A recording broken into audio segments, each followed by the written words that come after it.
जब से प्रदेश में कांग्रेस सरकार बनी है और विशेषकर जब से नालागढ़ में उपचुनाव हुआ और विधायक हरदीप बाबा जी बने, तब से तीनों चीज़ें खनन माफिया, स्क्रैप माफिया और चिट्टा माफिया, नशा, इसका पूरा प्रचलन हो गया है। खुलेआम दुकानों पे नशा बेचा जा रहा है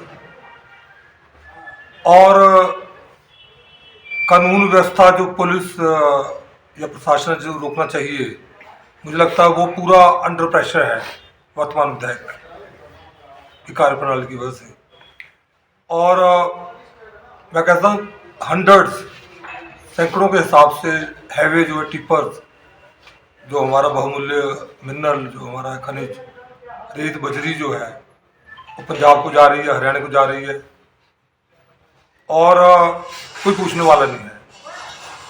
रात को तो खनन होता ही होता है, दिन में भी हुआ है।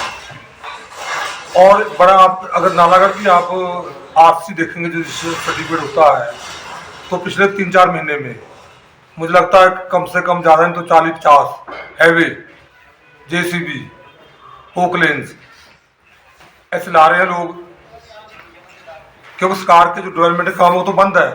उस पर ये जो अपनी मशीनरी आ रही है उसमें तो इसकी आवश्यकता नहीं हुई, काम ही बंद कर दिया सरकार ने विकास के। तो सारा जो ये ला रहे हैं लोग, इसी काम के लिए ला रहे हैं।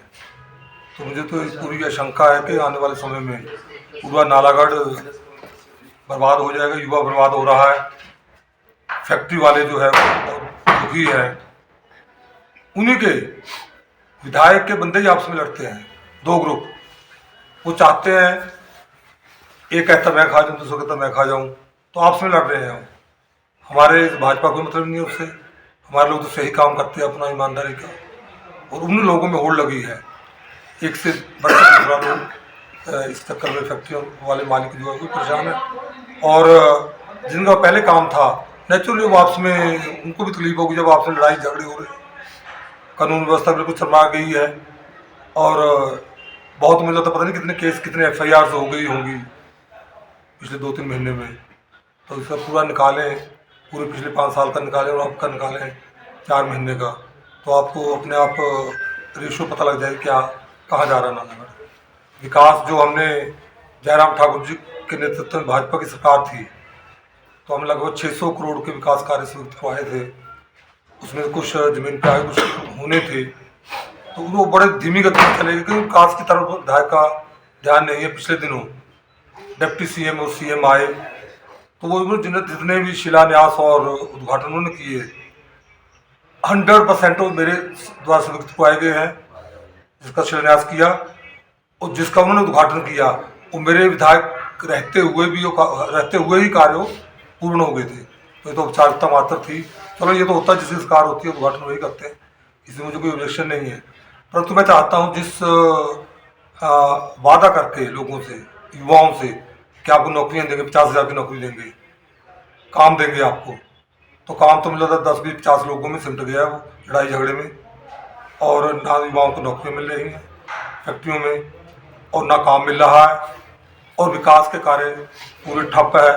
बाकी प्रदेश की सरकार तो आप जानते ही हैं कि कैसे है, चाहे गोबर की बात हो 2 रुपये किलो वाली, चाहे युवाओं को नौकरियों की बात है, चाहे महिलाओं को 1500 रुपये की बात है। कोई भी वादा जो है, कोई भी जो गारंटी है, कांग्रेस सरकार पूरा नहीं कर पाई। प्रदेश सरकार का तो फ्लॉप है ही है, पर नालागढ़ में जो विधायक की कार्यप्रणाली है उससे भी ज़्यादा फ्लॉप हो गई है। तो लोग सब अब जान गए, अब लोग कहते हैं हमने गलती कर दी है, पर गलती जो कर दी वो तो कर दी है। अब विधायक को चाहिए कि कम से कम लोगों को, नालागढ़ के लोगों पे तरस खाए और विकास करवाए, लोगों को लड़ाई झगड़े से बचाए, ना कि एक जो काम होता है उसमें 10 लोगों को भेज देते लड़। लोग हमारे ही हैं, नालागढ़ कंस्टिट्यूंसी के हैं, बेशक वो हमारे साथ नहीं चले, इसका मतलब ये नहीं है कि हम चाहते हैं कि वो आपसे लड़े, क्योंकि बाजू फ्रैक्चर हो गए, रॉड फट गई, ऐसे वैसे ऑपरेशन हो रहे हैं रोज, ऐसे लड़ाई झगड़ा हो रहा है स्क्रैप के लिए। तो मैं चाहता हूँ कि मैं विधायक को एक चेतावनी देना चाहता हूँ, या एडवाइस कह लो, उनको सलाह देना चाहता हूँ कि वो जिसके लिए लोगों ने बनाया उसको उस पर ध्यान दें, क्योंकि अदरवाइज नालागढ़ की जनता जो है वो फिर अपन ढंग से अगर सड़कों पर उतर आई तो उनके लिए मुश्किल हो जाएगा नागालैंड में काम करना। धन्यवाद।